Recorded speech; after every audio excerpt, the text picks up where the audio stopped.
Hi guys, 18 Dapper here and welcome to this match preview for this League 2 fixture between Swindon Town and Doncaster Rovers. Let's get the video started.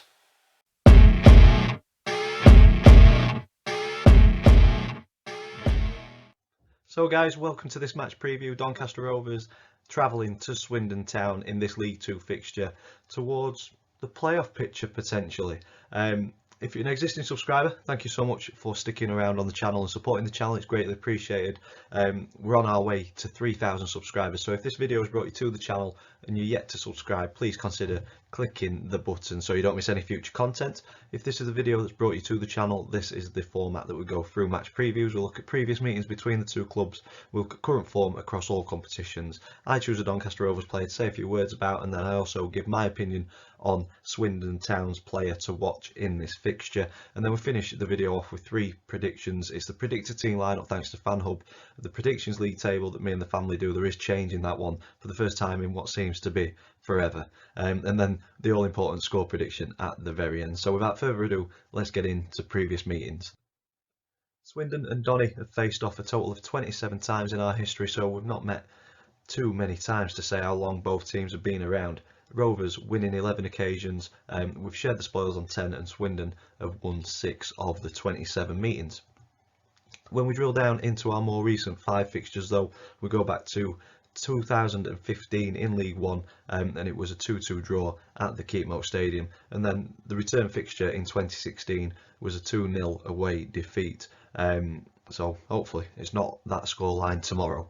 And then we jump forward to the 2020-2021 season in League 1, and Donny did the double with two 2-1 wins. The first one at home, the second one away. And then earlier this season it was a bit of a poor game, one that has not lived long in the memory, but it was a 1-0 defeat for the Rovers. So it's as even as you're going to get over the last 5, with 2 wins each and then the draw back in 2015. So it's a tough one to call going into tomorrow's fixture.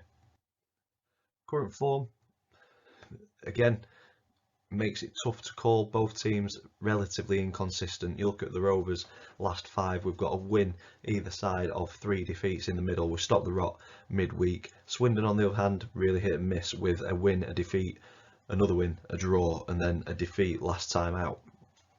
For the Rovers though, a good result midweek, but it wasn't coupled with the greatest of displays. It wasn't a very good performance, but hopefully it gives the lads confidence going into this one. It stopped the rot of the 3 straight defeats, which was much needed. Negativity around the club is increasing. Negativity towards the board is increasing. If that's a different video, if you want to hear my thoughts on it all, let me know in the comments down below, and I will do a separate video on that. But yeah, negativity is increasing in the fan base, so a win has just helped that a little bit. A couple of players seem to get knocks Tuesday and last Saturday, so it'll be interesting to see what lineup Danny Schofield puts out come 3 PM tomorrow. Swindon have been inconsistent, as I mentioned earlier, and we'll go into a little bit more detail on them shortly.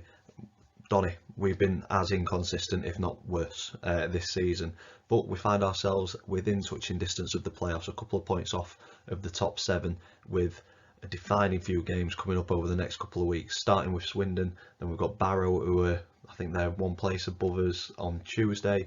Then we've got Sutton, who are a place below us as we talk now, and then Bradford at the end of the month. So I think there's 5 teams there. They're all literally 5 places apart, and we're playing every single one of them. So a defining few games coming up to the end of February, starting with this one at Swindon.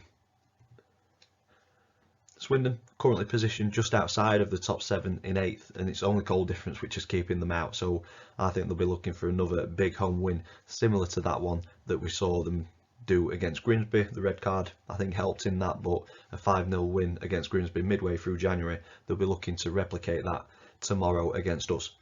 Form, little inconsistent as I mentioned earlier, with 5 defeats, 2 draws and 3 wins over their last 10 games. Notable wins have come against Northampton and the Grimsby Town game that I just mentioned, the 5-0 win there, 2-1 win against Northampton, who are a very good team at this level.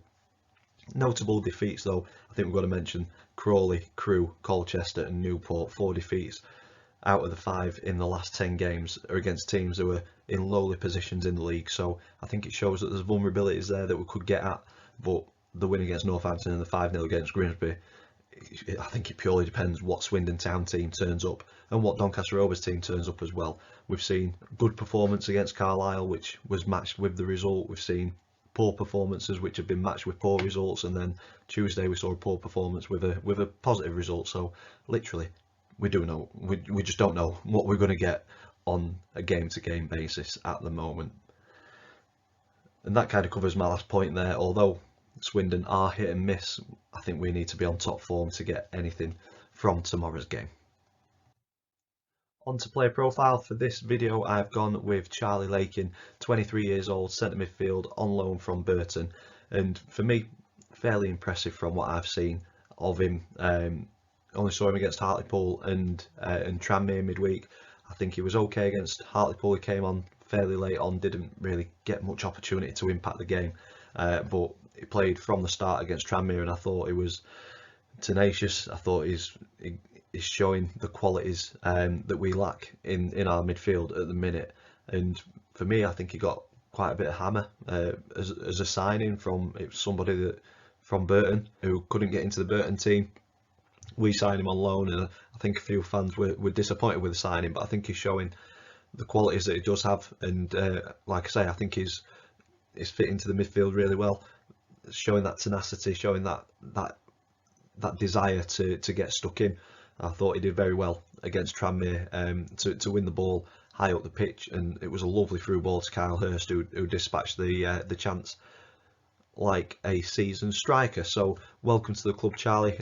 Deserved the man of the match performance and nomination on Tuesday night. Hopefully that performance is a taster of things to come.